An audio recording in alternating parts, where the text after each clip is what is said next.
The more clearly you understand yourself and your emotions, the more you become a lover of what is. If you want the present to be different from the past, study the past.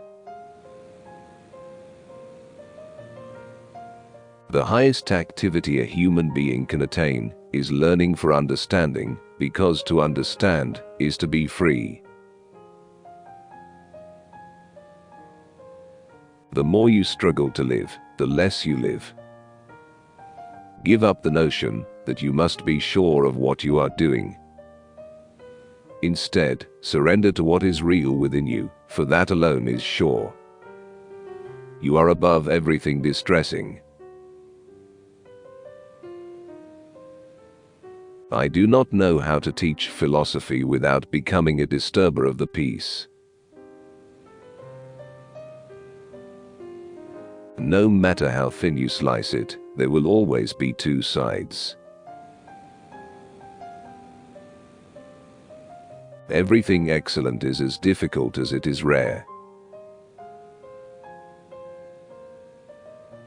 I have made a ceaseless effort not to ridicule, not to bewail, not to scorn human actions, but to understand them.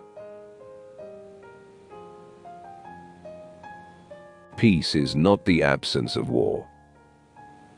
It is a virtue, a state of mind, a disposition of benevolence, confidence, justice. Do not weep. Do not wax indignant. Understand. When a man is prey to his emotions, he is not his own master.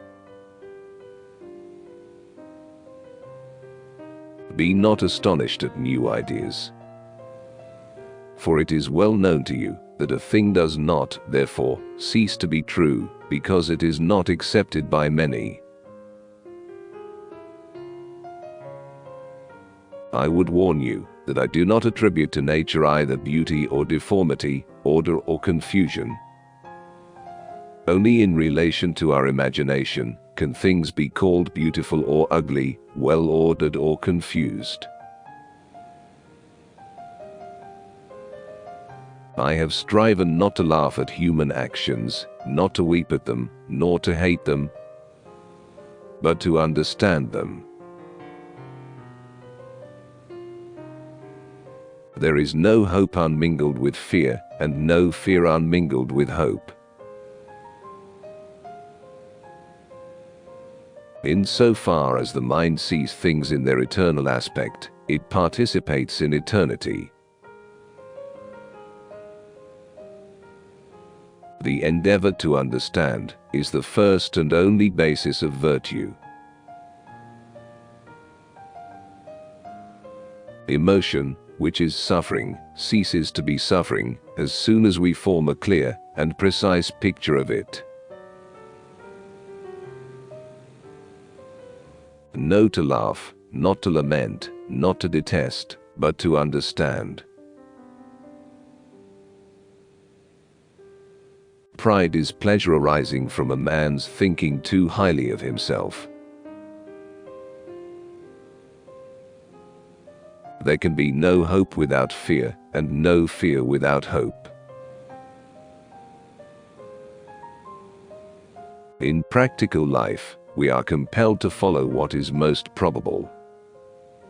In speculative thought, we are compelled to follow truth.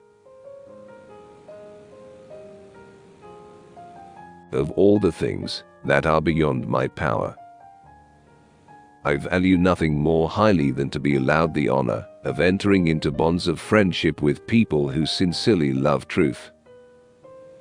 For, of things beyond our power, I believe there is nothing in the world which we can love with tranquility, except such men. Happiness is not the reward of virtue, but is virtue itself. Nor do we delight in happiness, because we restrain from our lusts.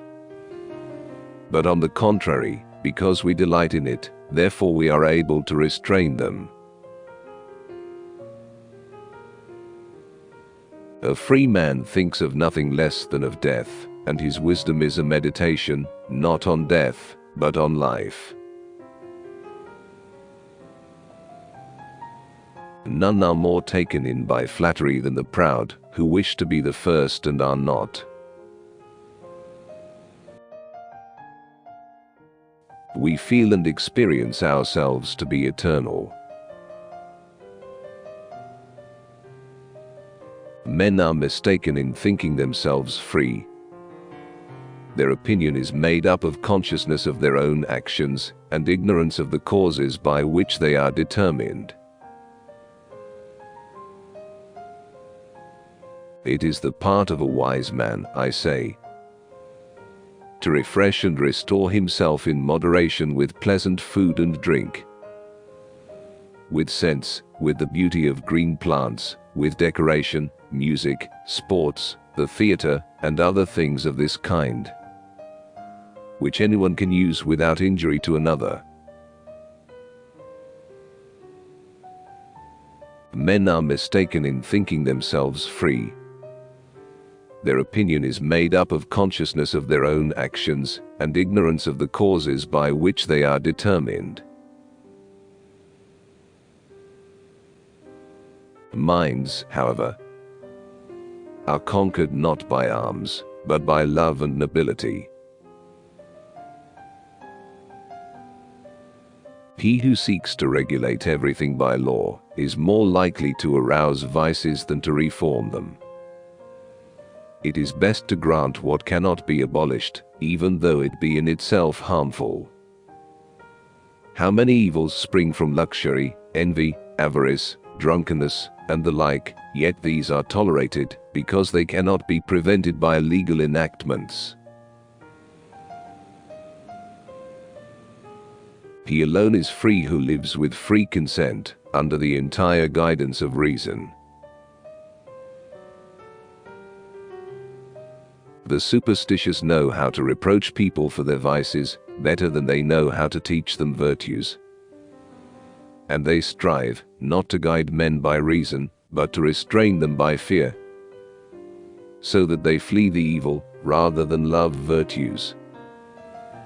Such people aim only to make others as wretched as they themselves are, so it is no wonder that they are generally burdensome and hateful to men.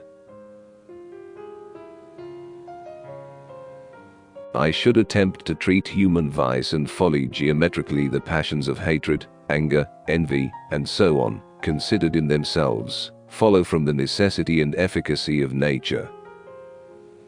I shall, therefore, treat the nature and strength of the emotion in exactly the same manner, as though I were concerned with lines, planes, and solids.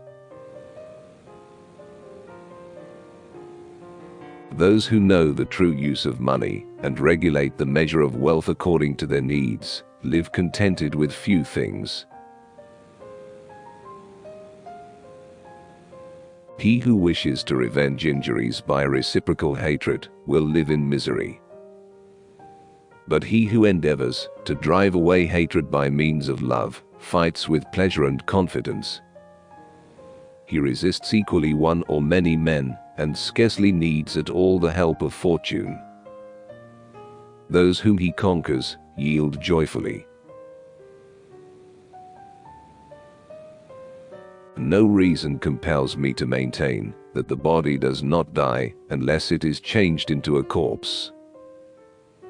And, indeed, experience seems to urge a different conclusion. Sometimes a man undergoes such changes that I should hardly have said he was the same man.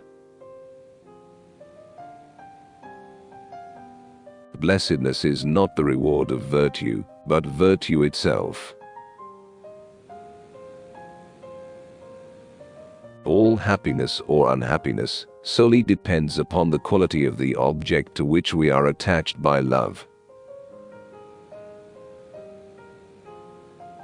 I call him free who is led solely by reason.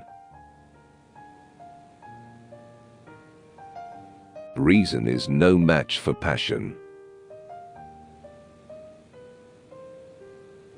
Self-preservation is the primary and only foundation of virtue. The good which every man, who follows after virtue, desires for himself, he will also desire for other men. Whether this desire for sex is moderate or not, it is usually called lust. The harder it is to bring a woman to orgasm, the easier it is to bring her to hysteria.